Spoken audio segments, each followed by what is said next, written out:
যখন আমাদের স্বরাষ্ট্রমন্ত্রী বলে যে একটা রাজ্যের প্রধান বলেছে সরকার তো বলেনি, তখন আমাদের জন্য এটা লজ্জার বিষয়।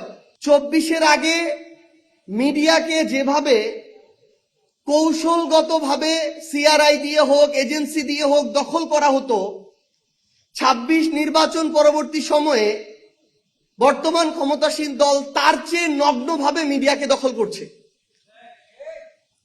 আগে head of news, head of multimedia, CEO তাদের মতো করে চললে হতো, তাদের কথা শুনলে হতো। আর এখনকার শর্ত হচ্ছে হাউজের সিইও থেকে শুরু করে head of news, head of multimedia প্রত্যেককে বিএনপির দলীয় হইতে হবে। এখনকার শর্ত হচ্ছে এই দলীয় হওয়ার পরও মন শান্তি হয় না, এবার ওই মিডিয়া হাউসের শেয়ার আমার এই নেতাকে দিতে হবে, তারপর শান্তি। তো আমরা এই তারা ভিতরে যে নতুন করে নীল নকশা করার চেষ্টা করছে, আমরা বরং এই নকশাটাকে খুব ওপেন মনে হয় আমাদের কাছে। তাদের অপরিণত আচরণের কারণে, অসহনশীলতার কারণে এবং অতিরিক্ত ক্ষুধার কারণে আমরা দেখি বিগত 16 বছরে এই বাংলাদেশে এই যে হত্যাকাণ্ডগুলোর কথা আমরা বলছি, এগুলোর প্রেসক্রিপশন করা থেকে শুরু করে বাস্তবায়ন করা প্রত্যেকটা জায়গায় পার্শ্ববর্তী দেশ তাদের এজেন্সির সক্রিয় প্রত্যক্ষ পরোক্ষ অংশগ্রহণ ছিল। আমরা দেখেছি তাদের হাতে তাদের পরিকল্পনা অনুযায়ী দেশ চালানো হয়েছে, তাদেরকে ক্যাপাসিটি চার্জ দিয়ে ক্ষমতায় টিকে থাকা হয়েছে। কিন্তু আমরা এখন একইভাবে দেখছি আমার বাংলাদেশের সীমান্তে একদিনে একটা জায়গায় 2 জনকে গুলি করে হত্যা করা হয়, আমার দেশের পররাষ্ট্র মন্ত্রণালয়ের সরকার প্রধানের কোন স্টেটমেন্ট তাদের কাছে পর্যন্ত পৌঁছায় না। আমরা দেখছি ভারত কিংবা পশ্চিমবঙ্গ, সেখানে তারা তাদের বিজেপির রাজনীতি করছে, উগ্র সাম্প্রদায়িকতার রাজনীতি করছে, করুক।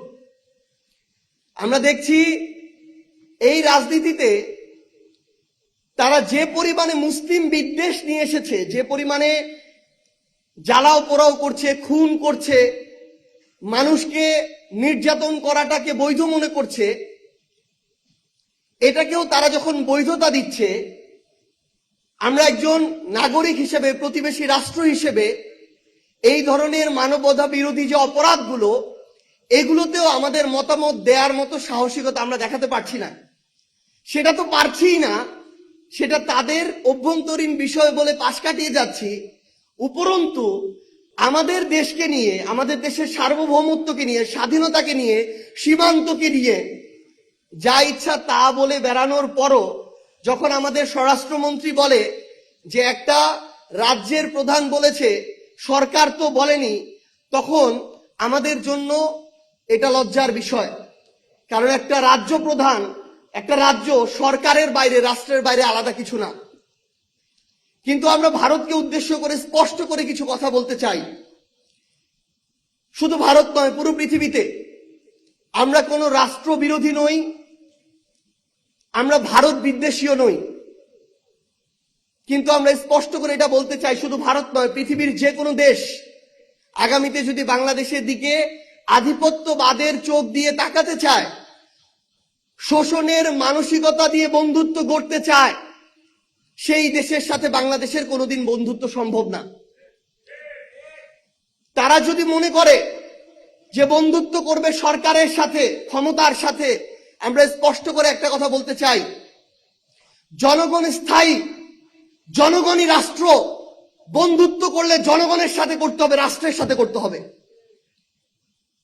আগামীর বাংলাদেশে পৃথিবীর যে কোনো দেশ যদি চিন্তা করে কোন সরকারকে ক্ষমতায় টিকিয়ে রেখে জনগণকে উপেক্ষা করে বাংলাদেশকে তাবেদারি রাষ্ট্র বানাবে, আমরা স্পষ্ট করে একটা কথা বলতে চাই, ওই সরকার আগামীর বাংলাদেশে কোনোদিন হতে পারবে না, ক্ষমতায় আসতে পারবে না, টিকতে পারবে না, যেই সরকার জনগণের আকাঙ্ক্ষাকে উপেক্ষা করবে।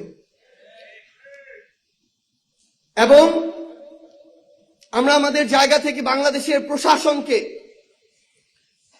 সিভিল সার্ভিসে যারা আছেন, পুলিশে যারা আছেন, আর্মিতে যারা আছেন, আপনাদেরকে একটা আহ্বান জানাতে চাই। অভ্যুত্থান পরবর্তী বাংলাদেশে পুলিশের ঊর্ধ্বতন একজন কর্মকর্তা যখন নিজেকে একজন দলীয় প্রধানমন্ত্রী দেখে মেরুদণ্ডটা এতটা বাঁকা করে নিজেকে সঁপে দেয়, তখন এর চেয়ে লজ্জার আর কিছু হতে পারে না। আমরা তাদেরকে একটা জিনিস বলি, সেই অফিসার, আপনি আপনার সন্তানের কাছে খোঁজ নিয়েন।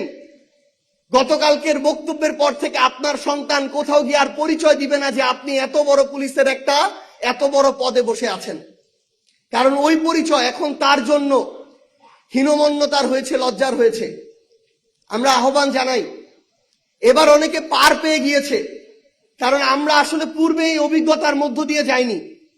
কিন্তু এই অভ্যুত্থান এমন একটা অভ্যুত্থান, 5 বছরের শিশু থেকে 80 বছরের বৃদ্ধ এই অভ্যুত্থানে সরাসরি রাজপথে ছিল।